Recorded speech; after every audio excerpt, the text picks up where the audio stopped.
مجھے گرمی کا موسم کبھی بھی پسند نہ تھا اور یہاں کی گرمی تو جان نکال رہی تھی۔ لیکن شاید میری ماں کی ہی دعائیں تھیں جو میری ہر مشکل آسانی میں بدل رہی تھی۔ میری ماں جب بھی پریشان ہوتی تو اللہ کا کلام پڑھنے میں تیزی اختیار کر لیتی، جس کی بدولت ہی مجھ پر آنے والی پریشانی آسانی میں بدل جاتی۔ آج میں بیٹھا سوچ رہا تھا، مرد بھی کسی جانور کی طرح ہی ہوتا ہے، جسے ہر حال میں گھر والوں کی کفالت کے لیے ہر حالت میں کام کرنا پڑتا ہے۔ میں کام کے سلسلے میں ملک سے باہر آیا تھا۔ کویت میں گرمی جب شدت اختیار کرتی ہے تو برداشت کرنا مشکل ہو جاتا ہے۔ گھر پوری طرح ایئر کنڈیشن ہونے کے باوجود بھی مجھے اپنا دم گھٹتا ہوا محسوس ہوتا۔ رات کو بھی سانس لینا مشکل لگتا اور اسی لیے میں اپنے کمرے سے نکل کر گھر میں ٹہلنے لگتا۔ آج رات بھی گرمی پورے زوروں پر تھی اور مجھے ایک پل کے لیے بھی سکون نہیں آ رہا تھا۔ میں اپنے کمرے سے نکل گیا اور یوں ہی چہل قدمی کرنے لگا کہ جب مجھے ایسا محسوس ہوا جیسے میری مالکن کے کمرے سے دبی دبی سی آوازیں آ رہی ہوں۔ میں حیران رہ گیا کیونکہ گھر میں رات کو میری مالکن اور میرے سوا اور کوئی نہیں ہوتا تھا۔ شاید مجھے وہم ہو گیا تھا۔ میں تھوڑی دیر سارے گھر میں ٹہلتا رہا اور پھر اپنے کمرے میں سونے کے لیے واپس آ گیا۔ یہ ایک بڑا سا گھر تھا جہاں میں اپنی مالکن کے ساتھ ہی رہائش پذیر تھا، کیونکہ میں پاکستان سے آیا تھا اور مالکن نے برے وقتوں میں مجھ پر رحم کھا کر مجھے کام پر رکھ لیا تھا۔ میرے پاس رہنے کی کوئی جگہ نہیں تھی اور مالکن نے خود ہی مجھے اپنے گھر میں جگہ دی تھی۔ لیکن آج پہلی دفعہ مجھے کسی اور کی بھی موجودگی کا احساس ہوا تھا۔ میں نے فوراً ہی اپنے دماغ میں آنے والے خیالات کو جھٹک دیا۔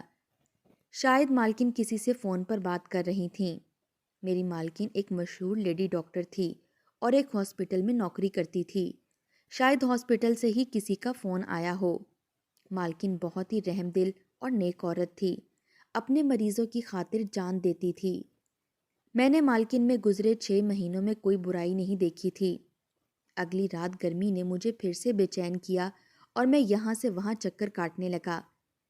ایک دفعہ پھر میں مالکن کے کمرے کے قریب پہنچا تو مجھے آواز سنائی دی۔ یہ فون پر کسی کی آواز محسوس نہیں ہو رہی تھی۔ ایسا لگ رہا تھا جیسے مالکن کے کمرے میں کوئی موجود ہے۔ سرگوشیوں نے میرے اندر تجسس پیدا کر دیا تھا، لیکن میں ایک معمولی سا ملازم تھا اور مجھ میں اتنی ہمت نہیں تھی کہ رات کے اس پہر میں مالکن کے کمرے کے قریب بھی جاتا۔ میرے لیے سب کچھ بہت غیر معمولی تھا کیونکہ میں نے آج تک مالکن کا کوئی رشتہ دار یا دوست نہیں دیکھا تھا۔ وہ یہاں تنہا رہتی تھیں اور ان کے گھر والے کسی دوسرے ملک میں رہتے تھے۔ میں ساری رات یوں ہی بے چینی سے باہر گزار کر واپس اپنے کمرے میں آ گیا۔ آدھی رات کو مالکن سے ملنے کے لیے کون آ سکتا تھا، جبکہ میری مالکن تو شادی شدہ بھی نہیں تھیں۔ وہ ایک خوبصورت اور جوان لڑکی تھی، لیکن ابھی تک مالکن نے شادی نہیں کی تھی۔ مالکن ہاسپٹل سے گھر اور گھر سے ہاسپٹل کے علاوہ کہیں نہیں جاتی تھیں۔ میں بہت زیادہ حیران تھا کہ مالکن کی زندگی میں ایسا کون تھا جو آدھی رات کو مالکن سے ملنے کے لیے آتا تھا اور جس سے میں بالکل بے خبر تھا، جبکہ مجھے مالکن کی ہر پل کی خبر ہوتی تھی۔ انہی سوچوں کے ساتھ میں سر پکڑ کر لیٹا تو تھوڑی ہی دیر میں مجھے نیند آنے لگ گئی۔ اگلی صبح میں معمول کے مطابق مالکن کو ہاسپٹل لے جانے لگا۔ مالکن گاڑی کی پچھلی سیٹ پر آنکھیں موندے بیٹھی تھیں۔ ان کا چہرہ دیکھ کر مجھے ایسا محسوس ہوتا تھا جیسے وہ رات بھر سوئی نہ ہوں۔ ان کے چہرے پر زمانے کی تھکن محسوس ہو رہی تھی۔ میں نے ان سے پوچھ لیا، کیا آپ رات میں سوئی نہیں ہیں؟ میری بات سن کر مالکن نے گڑبڑا کر آنکھیں کھول دیں اور کہنے لگیں، کیوں رفاقت، یہ سوال کیوں پوچھ رہے ہو؟ میں بھلا کیوں نہیں سوں گی؟ میں تو 11 بجے ہی سو جاتی ہوں۔ ہاسپٹل میں کام کرنے کے لیے مجھے پوری نیند کی ضرورت ہوتی ہے، اس لیے رات کو میں بالکل نہیں جاگتی۔ مالکن کی بات سن کر میں ہکا بکا رہ گیا کیونکہ مجھے اچھی طرح معلوم تھا کہ مالکن رات کو سوتی ہی نہیں تھیں، لیکن مالکن نے تو سرے سے ہی جھوٹ بولا تھا۔ مالکن کو بھلا مجھ سے جھوٹ بولنے کی کیا ضرورت پیش آ گئی تھی؟ گہری نظر مالکن کے چہرے پر ڈالی جو شیشے سے باہر دیکھتے ہوئے خود سوچ رہی تھیں۔ ہاسپٹل آ گیا تھا اور مالکن گاڑی سے اتر کر ہاسپٹل کے اندر چلی گئیں، لیکن میں گاڑی میں بیٹھ کر ان کے جھوٹ کے بارے میں سوچ رہا تھا۔ میں ایک معمولی سا ملازم تھا اور مالکن کو مجھ سے جھوٹ بولنے کی بالکل بھی یقیناً کوئی نہ کوئی ایسی بات تھی جو مالکن مجھ سے چھپانے کی کوشش کر رہی تھیں۔ میرے ذہن میں مالکن کے لیے جو خیال آ رہا تھا میں وہ سوچنا بھی نہیں چاہتا تھا، کیونکہ میری نظر میں وہ ایک باحیا اور باکردار عورت تھی۔ شام کے وقت ہاسپٹل سے سیدھا گھر آ کر اپنے کمرے میں چلی گئیں۔ مجھے بھی اس کے بعد کوئی کام نہیں ہوتا، اس لیے میں بھی اپنے کمرے میں آرام کرنے چلا آتا۔ گرمی نے اس قدر زور پکڑ رکھا تھا کہ ہر کوئی اپنے گھروں میں قید تھا۔ میں ویکنڈ پر مالکن کو مختلف مالز لے جایا کرتا تھا اور اس سے پہلے سارا ہفتہ بھر گھر سے ہاسپٹل اور ہاسپٹل سے گھر کا ہی چکر لگانا ہوتا تھا۔ میری نوکری بہت ہی پرسکون اور آرام دہ تھی، لیکن مجھے کسی چیز کی کوئی تکلیف نہیں تھی۔ اگرچہ میں کویت کسی اور مقصد کے تحت آیا تھا، لیکن اب میں اپنی نوکری سے خوش تھا۔ سارا وقت میں اپنے کمرے میں ہی رہا کرتا اور رات کو جان بوجھ کر کمرے سے باہر نکلا، کیونکہ میں دبی دبی آوازوں کے بارے میں جاننا چاہتا تھا۔ کمرے سے تھوڑی ہی دور مجھے وہ آوازیں سنائی دینے لگیں۔ میں وہیں ٹھہر گیا۔ مجھے پوری طرح کچھ بھی نظر نہیں آ رہا تھا۔ نہ جانے کون مالکن سے ملنے کے لیے رات کے اس پہر آتا تھا، جس کے بارے میں مالکن مجھے بھی نہیں بتانا چاہتی تھیں۔ کچھ ہی دیر بعد میں اپنے کمرے میں واپسی کے لیے پلٹنے لگا تو مجھے مالکن کی چیخ سنائی دی اور مجھ سے وہاں نہ رہا گیا۔ میں تیزی سے مالکن کے کمرے کی طرف بڑھا اور جیسے ہی دروازے کو ہاتھ لگایا تو دروازہ کھلتا چلا گیا۔ اندر کے منظر نے مجھے ہلا کر رکھ دیا۔ میری مالکن تو اپنے کمرے میں 2 آدمیوں کے ساتھ۔ اندر کا منظر میرے لیے ناقابل بیان تھا۔ جیسا دکھائی دیتا ہے ویسا نہیں ہوتا۔ میں اپنی مالکن کو بہت ہی نیک اور باحیا عورت سمجھتا تھا، لیکن جو کچھ میں نے دیکھا تھا اس کے بعد جیسے سب کچھ بدل کر رہ گیا۔ میں آج سے 8 مہینے پہلے بڑے بڑے خواب آنکھوں میں لیے کویت آیا تھا۔ میری ماں نے اپنی زندگی کی ساری جمع پونجی نکال کر اپنے ایک جاننے والے کے توسط سے مجھے کویت بھیجوایا تھا۔ میری ماں کے اس رشتہ دار نے اماں کو بتایا تھا کہ کویت میں بہت آسانی سے نوکریاں مل جایا کرتی ہیں۔ اس نے اماں سے 5 لاکھ روپے لے کر مجھے کویت کا ویزا اور پاسپورٹ پکڑا دیا، اور میں بغیر کسی نوکری کے ہی یہ سوچ کر کویت چلا آیا تھا کہ یہاں آتے ہی مجھے میری من پسند نوکری مل جائے گی۔ میں کویت کو خوابوں کی نگری سمجھ رہا تھا، لیکن یہاں آنے کے بعد مجھ پر حقیقت کا ادراک ہوا کہ بغیر محنت کے انسان کو کچھ حاصل نہیں ہوتا۔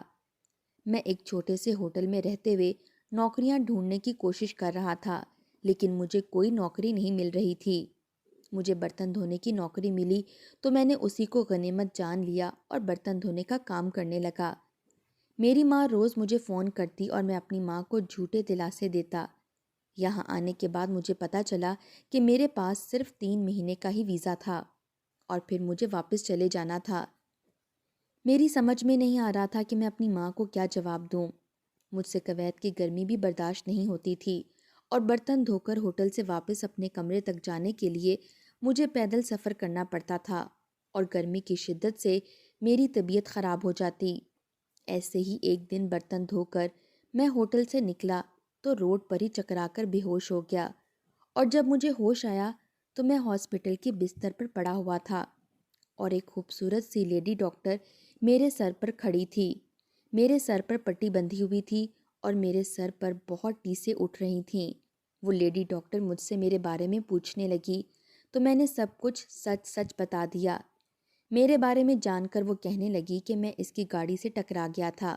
وہ تو خدا کا احسان ہے کہ مجھے زیادہ چوٹیں نہیں آئی تھیں، کیونکہ گاڑی کی رفتار بہت تیز نہیں تھی اور وہی مجھے اٹھا کر ہاسپٹل لائی تھی۔ لیڈی ڈاکٹر نے میری حالت دیکھتے ہوئے مجھے اپنے گھر چلنے کو کہا۔ وہ کہہ رہی تھیں کہ میرا یہ حال اس کی وجہ سے ہوا ہے، اسی لیے وہ مجھے اپنے گھر پر رکھ کر ٹھیک کرنا چاہتی ہے۔ پہلے تو میں نے انکار کر دیا، پھر اس کے کہنے پر میں مان گیا۔ ہوٹل کا کرایہ بھرنا اب میرے بس کی بات نہیں تھی۔ 2 دن ڈاکٹر نے مجھے اپنی نگرانی میں رکھا اور میں بالکل ٹھیک ہو گیا۔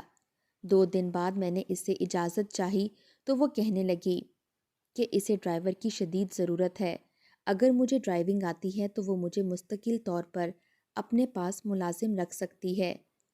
میں پاکستان میں اپنے دوستوں کی گاڑیاں چلایا کرتا تھا، اس لیے مجھے اچھے سے ڈرائیونگ آتی تھی۔ مالکن بہت خوش ہو گئی۔ مالکن کہنے لگی کہ میں اسی کے گھر میں رہ سکتا ہوں اور ڈرائیور کی نوکری کر سکتا ہوں، وہ مجھے ایک معقول رقم دے گی۔ لیڈی ڈاکٹر کی بات پر میں حیران رہ گیا کہ وہ مجھ اجنبی پر اتنا بھروسہ کیسے کر رہی ہے، لیکن میرے لیے تو یہ بہت تھا کہ مجھے نوکری بھی مل رہی تھی۔ میں نے بنا سوچے سمجھے حامی بھر لی۔ اس دن سے ہی میں مالکن کے پاس نوکری کرنے لگا۔ مالکن باقاعدگی سے نماز پڑھتی، گھنٹوں خدا کے آگے سجدے میں بیٹھی رہتی۔ میرے لیے تو وہ ایک پاکیزہ سی فرشتہ صفت عورت تھی۔ مالکن نے مجھے اپنے گھر میں صرف جگہ ہی نہیں دی تھی بلکہ عزت بھی دی تھی۔ مجھے کبھی ایسا محسوس نہیں ہوتا تھا کہ میں ایک معمولی سا ملازم ہوں۔ میری امید سے کہیں بڑھ کر مجھے تنخواہ مل رہی تھی جسے میں خوشی خوشی اپنی ماں کو بھجوا رہا تھا۔ مالکن نے میرا ویزا بڑھوا دیا تھا اور وہ دن اتنی تیزی سے گزر رہے تھے کہ مجھے یہاں نوکری کرتے ہوئے 6 مہینے ہونے والے تھے۔ لیکن پچھلے کچھ دنوں سے جو دبی دبی آوازیں مجھے سنائی دینے لگی تھیں، انہوں نے میرے اندر ایک تجسس بھر دیا تھا، اور جب میں نے مالکن کے کمرے کا دروازہ کھولا تو اندر کے منظر نے پوری طرح میرے ہوش اڑا کر رکھ دیے تھے۔ میں سوچ بھی نہیں سکتا تھا کہ آدھی رات کو مالکن اپنے کمرے میں 2 آدمیوں کے ساتھ ہوگی۔ مجھے دیکھتے ہی مالکن کے چہرے کا رنگ اڑ گیا اور وہ غصے میں کہنے لگی کہ آدھی رات کو میرے کمرے میں کیوں آئے ہو؟ میں نے مالکن کو پہلی دفعہ اتنا تیز لہجے میں بات کرتے ہوئے سنا تھا۔ میں نے ہکلاتے ہوئے کہا کہ میں آپ کی چیخ کی آواز سن کر آیا تھا کہ کہیں آپ کسی پریشانی میں تو نہیں ہیں۔ وہ 2 آدمی بھی مجھے گھور رہے تھے۔ مالکن نے غصے میں کہا کہ تم اپنے کمرے میں واپس جاؤ اور اپنے کام سے کام رکھو۔ آئندہ رات کے وقت میرے کمرے کی طرف نظر بھی مت آنا۔ میں الٹے قدم اپنے کمرے میں واپس آ گیا، لیکن میرے اندر ایک بے چینی سی بھر گئی۔ میری مالکن وہ رات کو 2 مردوں کے ساتھ کمرے میں ایسا کیا کر رہی تھی کہ اس کی چیخ کی آواز مجھے سنائی دی تھی؟ میں اب سچ جانے بغیر رہ نہیں سکتا تھا، لیکن میں جاننا چاہتا تھا کہ مالکن مجھے کبھی کچھ نہیں بتائے گی۔ جب میں کمرے میں داخل ہوا تھا تو ایک آدمی نے مالکن کو زور سے پکڑ رکھا تھا اور وہ مالکن کے بہت ہی زیادہ قریب تھا۔ مالکن اور اس کے درمیان فاصلہ نہ ہونے کے برابر تھا، اور اسی بات نے مجھے حیران کر دیا تھا کہ مالکن جیسی نیک عورت کیسے ایک وقت میں 2 آدمیوں کے ساتھ رات گزار سکتی ہے۔ اگلی صبح بھی مالکن مجھ سے کوئی بات کیے بغیر گاڑی میں بیٹھ گئی، لیکن مالکن کا چہرہ آج بھی سرسوں کی طرح پیلا ہو رہا تھا۔ رات بھر کی تھکن ان کی آنکھوں میں صاف دکھائی دے رہی تھی۔ میں نے مالکن سے خود ہی نظریں چرا لیں۔ مجھے اس بات کا بھی خوف تھا کہ اگر مالکن نے مجھے نوکری سے نکال دیا تو میرے پاس رہنے کے لیے کوئی ٹھکانہ نہیں ہوگا اور نہ ہی کوئی نوکری۔ مجھے اب رات کا انتظار تھا۔ میں نے سوچ لیا تھا کہ میں خود ہی سچ کا پتہ لگاؤں گا۔ رات کے کھانے کے بعد مالکن تھوڑی سی چہل قدمی کرنے کے لیے اپنے کمرے سے باہر آ گئیں، اور یہی فائدہ اٹھا کر میں مالکن کے کمرے میں چھپ گیا۔ میں چاہ کر بھی اس بات کا یقین نہیں کر پا رہا تھا کہ میری مالکن ایک بد کردار عورت ہے۔ اگر میں مان بھی لیتا کہ مالکن بد کردار عورت ہے تو پھر وہ چیخ کیوں ماری اس نے؟ مالکن کے چہرے کا رنگ دن بدن پیلا کیوں پڑ رہا تھا؟ میں مالکن کے کمرے میں چھپا ہوا تھا اور مالکن چہل قدمی کر کے تھوڑی ہی دیر میں اپنے کمرے میں آ کر بیٹھ گئی۔ 1 بجے کے قریب کمرے میں وہ دونوں آدمی چلے آئے۔ ان کو دیکھ کر مالکن کا چہرہ اتر گیا۔ اب مالکن بستر سے اٹھ کر کھڑی ہو گئیں۔ ان میں سے ایک آدمی ان کے بہت قریب چلا آیا اور دونوں نے بازو سے پکڑ کر اپنے قریب کھینچا۔ مالکن کی ہلکی سی چیخ برآمد ہوئی تھی جسے اس آدمی نے اپنے ہاتھوں سے گھونٹ دیا۔ ان کی ہلکی ہلکی سسکیاں کمرے میں گونجنے لگیں۔ میرے جسم سے پسینے چھوٹ رہے تھے۔ میں مالکن کے کمرے میں بنی لکڑی کی بڑی سی الماری میں چھپا ہوا تھا۔ اس آدمی نے مالکن کو دھکا دے کر بستر پر گرایا اور مالکن کو اپنے موبائل فون میں کچھ دکھانے لگا۔ ساتھ ہی ساتھ وہ مالکن سے کہہ رہا تھا کہ اگر مالکن نے اس کی بات نہ مانی تو وہ ہر حد سے گزر جائے گا۔ میں جان گیا تھا کہ وہ آدمی مالکن کو بلیک میل کر رہا ہے اور یقیناً اس کے پاس مالکن کی کچھ تصویریں ہیں، لیکن وہ مالکن سے کیا چاہتا تھا میں اس بات کو نہیں جانتا تھا۔ میرا دم گھٹ رہا تھا، لیکن مالکن کی حالت دیکھ کر میری جان نکلنے لگی تھی۔ وہ ہاتھ جوڑے اس آدمی سے رحم کی درخواست کر رہی تھی۔ ان کا حال ایسا تھا کہ کاٹو تو بدن میں لہو نہیں۔ اس آدمی نے انگلی اٹھا کر مالکن کو تنبیہ کی کہ اگر انہوں نے جلدی سے اس کا کام نہ کیا تو وہ ان کو برباد کر دے گا، بلکہ مالکن نے اسے یقین دلایا کہ وہ جلدی اس کا کام کر دے گی، اور وہ دونوں آدمی کمرے سے نکل کر چلے گئے۔ وہ بستر پر بیٹھی رو رہی تھیں کہ میں الماری سے نکل کر ان کے سامنے آ گیا۔ مجھے دیکھ کر ان کی جان نکل گئی۔ وہ کہنے لگی کہ تم یہاں کیا کر رہے ہو؟ میں آپ کی مدد کرنا چاہتا ہوں، لیکن اس کے لیے آپ کو سارا سچ مجھے بتانا ہوگا۔ میں ان کے قدموں میں بیٹھ گیا اور ان کو یقین دلایا کہ میں ان کے ساتھ پوری طرح وفادار ہوں۔ وہ کہنے لگی یہ دونوں آدمی بہت خطرناک ہیں، بہتر یہ ہے کہ تم ان معاملات سے دور رہو۔ آپ نے مشکل وقت میں میرا ساتھ دیا تھا، اب میری باری ہے کہ میں آپ کی مدد کروں۔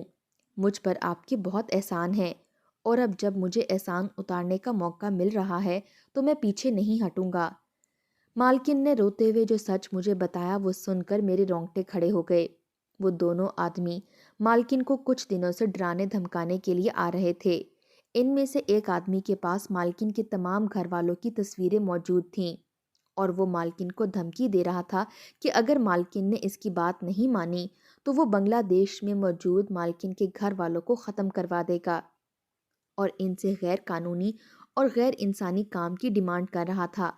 مالکن ایک مشہور لیڈی ڈاکٹر تھی، اور کویت کی بڑی بڑی امیر عورتیں ان سے اپنا علاج کروانے کے لیے آتی تھیں۔ کچھ مہینوں سے ان کے پاس ایک عورت علاج کے لیے آ رہی تھی جسے دل کی تکلیف تھی، لیکن اس عورت کی بیماری اتنی بڑی نہیں تھی کہ اس کی جان کو خطرہ ہوتا۔ پوری ایمانداری کے ساتھ اس عورت کا علاج کر رہی تھیں، اور وہ عورت اب ٹھیک ہونے کے در پر تھی۔ لیکن ایک دن اچانک سے اس عورت کے دونوں بیٹے مالکن کے پاس آئے اور کہنے لگے، میری ماں کی دوائیاں بدل کر ایسی دوائی دو جس سے اس کا دل کام کرنا چھوڑ دے۔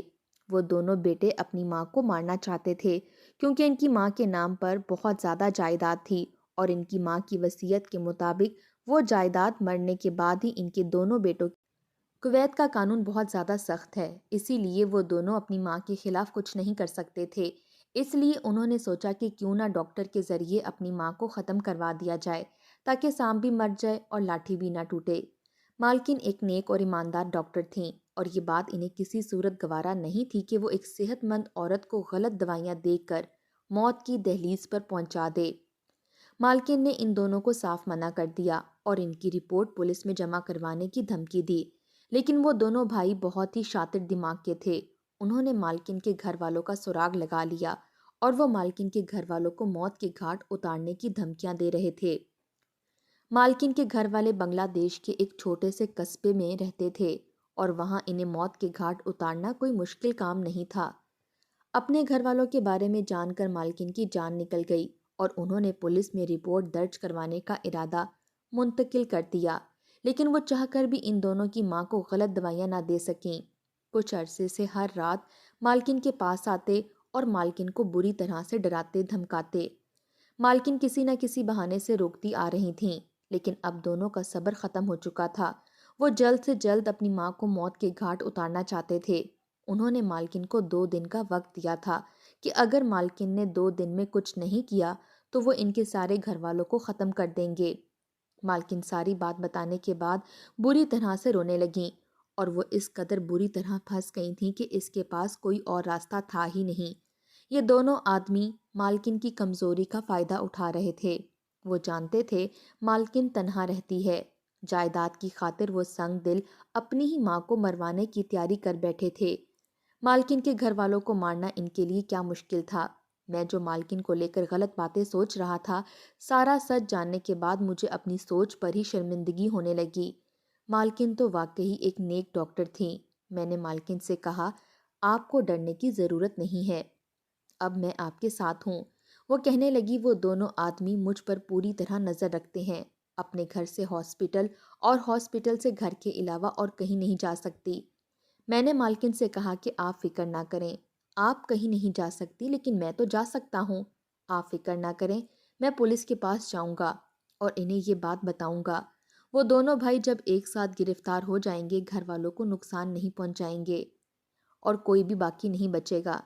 میری بات سن کر مالکن کو کچھ اطمینان ہو گیا۔